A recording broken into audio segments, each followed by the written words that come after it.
എല്ലാവർക്കും നമ്മളുടെ പുതിയൊരു വീഡിയോയിലേക്ക് സ്വാഗതം. എന്തൊക്കെയുണ്ട് വിശേഷങ്ങൾ? എല്ലാവരും സുഖമായിട്ടിരിക്കുന്നു വിശ്വസിക്കുന്നു. അതുപോലെ തന്നെ ഞങ്ങളിവിടെ സുഖമായിട്ടിരിക്കുന്നത്. അപ്പോൾ ഇന്ന് നമ്മൾ അടിപൊളി ഒരു അച്ചാറിൻ്റെ റെസിപ്പിയുമായിട്ടാണ് വന്നിരിക്കുന്നത് കേട്ടോ.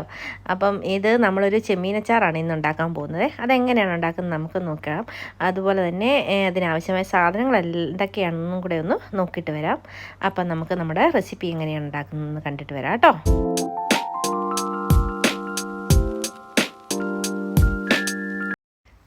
അപ്പോൾ ഒരു 3/4 കിലോളം ചെമ്മീനാണ് ഞാൻ എടുത്തിരിക്കുന്നത്. കഴുകി വൃത്തിയാക്കി അതിലേക്ക് 1 ടേബിൾ സ്പൂൺ നിറച്ച് ഇഞ്ചി വെളുത്തുള്ളി പേസ്റ്റും കുറച്ച് ഉപ്പും ഇട്ട് കൊടുത്തിട്ടുണ്ട്. ഇനി ഇതിലേക്ക് 1 ടേബിൾ സ്പൂൺ വിനാഗിരി നമുക്ക് ഒഴിച്ചു കൊടുക്കാം. വിനാഗിരി ഒഴിച്ചു കൊടുത്തതിന് ശേഷം പിന്നെ നമുക്കിതിലേക്ക് പൊടികളാണ് ചേർത്ത് കൊടുക്കേണ്ടത്. 1 ടേബിൾ സ്പൂൺ കാശ്മീരി മുളക് പൊടിയും 1/2 ടീസ്പൂൺ എരിവുള്ള മുളക് പൊടിയും കൂടെ ചേർത്ത് കൊടുത്തിട്ട് നന്നായിട്ടൊന്ന് മിക്സ് ചെയ്യാം. പിന്നെ ഇതിലേക്ക് കുരുമുളക് പൊടി വേണമെങ്കിൽ ചേർത്ത് കൊടുക്കാം. ചേർത്ത് കൊടുത്താൽ നല്ലൊരു ടേസ്റ്റാണ്. പക്ഷേ എനിക്കിവിടെ ഇല്ലാത്തതുകൊണ്ട് ഞാൻ ചേർത്ത് കൊടുക്കുന്നില്ല. അതും കൂടി ഒന്ന് ചേർത്ത് കൊടുക്കുകയാണെങ്കിൽ അടിപൊളി ടേസ്റ്റാണ്. അപ്പോൾ അതും കൂടെ എടുത്തിട്ട് ഒരു 2 മണിക്കൂർ നമുക്കിതൊന്ന് മാറ്റി വെക്കാം.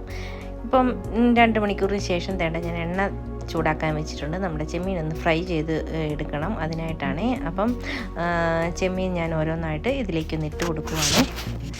അപ്പോൾ വീഡിയോ കണ്ടുകൊണ്ടിരിക്കുന്ന സമയത്ത് നിങ്ങൾക്ക് എൻ്റെ ചാനൽ ഇഷ്ടപ്പെടുകയാണെങ്കിൽ ഒന്ന് സബ്സ്ക്രൈബ് ചെയ്യാനും ലൈക്ക് ചെയ്യാനും ഷെയർ ചെയ്യാനും കമൻറ്റ് ചെയ്യാനും മറന്നു പോകരുത് കേട്ടോ. അതുപോലെ തന്നെ സബ്സ്ക്രൈബ് ചെയ്യാതെ ആരെങ്കിലും കാണുന്നുണ്ടെങ്കിൽ പ്ലീസ് ഒന്ന് സബ്സ്ക്രൈബ് ചെയ്ത് സപ്പോർട്ടും കൂടെ ചെയ്തേക്കണേ. സ്കിപ്പ് ചെയ്യാതെ വീഡിയോ മുഴുവൻ ഒന്ന് കണ്ട് സപ്പോർട്ട് ചെയ്യണം കേട്ടോ. അപ്പോൾ ഞാൻ ചെമ്മീൻ മുഴുവൻ ഇതിലേക്ക് ഇട്ട് കൊടുത്തിട്ടുണ്ട്. ഇനി ഇത് നന്നായിട്ട് തീ കുറച്ച് വെച്ച് ആകവും പുറവും നന്നായിട്ട് വെന്ത് വരുന്നവരെ ഒന്ന് ഫ്രൈ ചെയ്തെടുക്കണം. 2-3 പ്രാവശ്യം ഞാനിത് തിരിച്ചും മറിച്ച് വിട്ടൊന്ന് നോക്കുന്നുണ്ട്.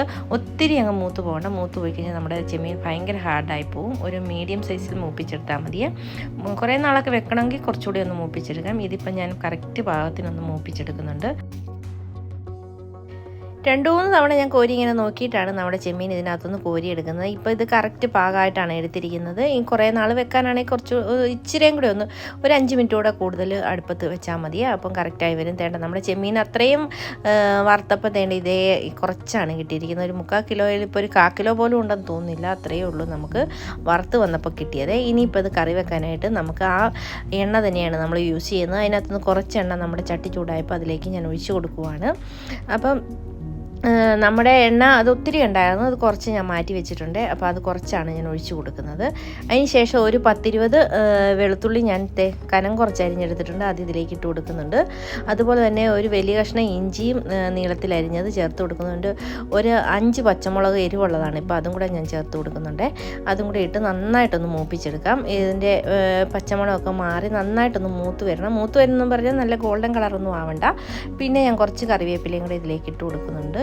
ഏകദേശം ഒന്ന് മൂത്ത പരുവാകുമ്പോഴത്തേക്കും നമുക്കിതിലേക്ക് മുളക് പൊടിയൊക്കെ എടുത്ത് വെക്കാം. ഒരു 2 ടീസ്പൂൺ കാശ്മീരി മുളക് പൊടിയും 1/2 ടീസ്പൂൺ എരിവുള്ള മുളക് പൊടിയും അതുപോലെ തന്നെ ഉലുവാപ്പൊടി, മഞ്ഞൾപ്പൊടി, പിന്നെ കായപ്പൊടി എല്ലാം കൂടിയാണ് എടുത്ത് വെച്ചിരിക്കുന്നത്. പൊടികളൊക്കെ എടുത്ത് വെച്ച സമയം കൊണ്ട് നമ്മൾ തീ കുറച്ച് വെച്ചാണ് നമ്മളിത് ഫ്രൈ ചെയ്തെടുക്കുന്നത്. അല്ലെങ്കിൽ പെട്ടെന്ന് നമ്മുടെ ഇഞ്ചി വെളുത്തുള്ളിയൊക്കെ കരിഞ്ഞു പോവും. അപ്പോൾ ഇത് കറക്റ്റ് പാകമായി വന്നപ്പോൾ ഞാൻ തീ ഓഫാക്കി കൊടുത്തതിന് ശേഷമാണ് പൊടി ഇട്ട് കൊടുത്തത്. അല്ലെങ്കിൽ പൊടിയും പെട്ടെന്ന് കരിഞ്ഞു പോകും. അതുകൊണ്ട് തീ ഓഫാക്കി കൊടുത്തിട്ടാണ് പൊടി ഇട്ട് കൊടുത്തിരിക്കുന്നത്. ഇനി ഇതിലേക്ക് നമുക്ക് ആവശ്യത്തിനുള്ള വിനാഗിരി ചേർത്ത് കൊടുക്കാം. കുറച്ച് വിനാഗിരി ഞാനിപ്പോൾ ഒഴിച്ചു കൊടുക്കുന്നുണ്ട്. നോക്കിയിട്ട് പോരെന്ന് തോന്നിയപ്പം പിന്നെ കുറച്ചുകൂടെ ഞാനൊന്ന് ഒഴിച്ചു കൊടുക്കുവാണേ. ഇനി ഇത് നമുക്ക് മിക്സ് ചെയ്തതിന് ശേഷം നമുക്ക് ഇനി എടുത്ത് വെച്ചിരിക്കുന്ന നമ്മുടെ ചെമ്മീൻ ഫ്രൈ ചെയ്തും കൂടി ഇട്ട് കൊടുക്കാം. നമ്മുടെ ചെമ്മീൻ ഫ്രൈ ചെയ്ത് ഇട്ട് മിക്സ് ചെയ്തതിന് ശേഷം നമുക്ക് ഗ്രേവി കുറച്ചൊരു ഗ്രേവി പോലെ വേണമെങ്കിൽ നമുക്ക് കുറച്ച് തിളപ്പിച്ച വെള്ളം കൂടി ഒഴിച്ചു കൊടുക്കാം. അല്ലാതെ ഇങ്ങനെ തന്നെ എടുക്കാൻ താല്പര്യമുള്ളവർക്ക് ഇങ്ങനെ എടുക്കാം. പക്ഷേ മസാല ഒന്നുകൂടെ ആ ചെമ്മീനിലൊക്കെ ഒന്ന് പിടിക്കണമെങ്കിൽ ഇച്ചിരി ഗ്രേവി പോലെ എടുത്താലേ പറ്റുള്ളൂ. പിന്നെ കുറച്ച് ഉപ്പിൻ്റെ കുറവുണ്ടായിരുന്നു. നേരത്തെ ഇട്ട് കുറച്ചായിരുന്നു. അതുകൊണ്ട് ഞാൻ കുറച്ച് ഉപ്പും കൂടി ഇട്ട് കൊടുക്കുന്നുണ്ട്. ഇനി ഇതിലേക്ക് നല്ല തിളച്ച വെള്ളമാണ് ഞാൻ കുറച്ച് ഒഴിച്ചു കൊടുക്കുന്നത്. അതും കൂടി ഒഴിച്ച് കൊടുത്തിട്ട് നമുക്കൊന്ന് നന്നായിട്ട് മിക്സ് ചെയ്തെടുക്കാം.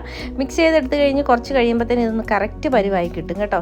അതുപോലെ ഞാൻ 2 പ്രാവശ്യമായിട്ട് കുറേശ്ശെ വെള്ളം ഒഴിച്ച് കൊടുത്ത് നന്നായിട്ടൊന്ന് മിക്സ് ചെയ്യുന്നുണ്ട്. ഇനിയിപ്പോൾ നമ്മുടെ ഉപ്പും പുളിയും എല്ലാം കറക്റ്റായിട്ട് നമ്മുടെ ചെമ്മീനിലും മസാലയൊക്കെ നന്നായിട്ട് കറക്റ്റായിട്ട് പിടിച്ചു വരും. ഇതൊരു 2 ദിവസം വെളിയിൽ വെച്ചതിന് ശേഷം നമ്മൾ ഫ്രിഡ്ജ് വെക്കുകയാണെങ്കിൽ എത്ര നാൾ വേണമെങ്കിലും കേടാകാതെ ഇരുന്നുള്ളൂ. അതിനുള്ളതൊന്നും ഇല്ല, കുറച്ചേ ഉള്ളൂ. ഇത് ഉണ്ടാക്കി എടുത്ത് കഴിയുമ്പോൾ ഇച്ചിരിയേ കാണത്തുള്ളൂ കേട്ടോ.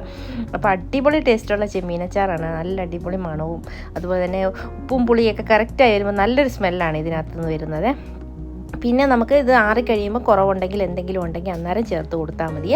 ഇപ്പോൾ ഇതെല്ലാം കറക്റ്റായി വന്നിട്ടുണ്ട്. നമുക്ക് ഉപ്പൊക്കെ നോക്കുമ്പോൾ ഇപ്പോൾ കറക്റ്റായിട്ട് അറിയാനും പറ്റത്തില്ല ഈ സമയത്ത് എടുത്ത് കഴിഞ്ഞാൽ. ഒന്ന് ആറി തണുത്ത് ഒരു ദിവസമൊക്കെ ഇരുന്ന് കഴിയുമ്പോഴാണ് കറക്റ്റ് ഇതിൻ്റെ ടേസ്റ്റ് അറിയാൻ പറ്റുന്നത്. അതിനൊന്നും വേണ്ടിയിട്ട് നമ്മളിവിടെ വെയിറ്റ് ചെയ്യത്തില്ല, അതിന് മുമ്പ് തന്നെ ഇത് യൂസ് ചെയ്യാൻ തുടങ്ങും. അപ്പോൾ ഇതുപോലെ തയ്യാറാക്കി നോക്കാത്തവർ തീർച്ചയായിട്ടും ഒന്ന് തയ്യാറാക്കി നോക്കണേ. അതുപോലെ തന്നെ ഈ നല്ല അടിപൊളിയായിട്ട് വന്നിട്ടില്ലേ നമ്മുടെ ചെമ്മീൻ അച്ചാർ. അതുപോലെ തന്നെ എൻ്റെ ഈ ചാനൽ ഇഷ്ടപ്പെടുകയാണെങ്കിൽ നിങ്ങൾ തീർച്ചയായിട്ടും ഒന്ന് സപ്പോർട്ട് ചെയ്ത് ലൈക്ക് ചെയ്ത് ഷെയർ ചെയ്ത് കമൻറ്റും കൂടെ ചെയ്തേക്കണം കേട്ടോ.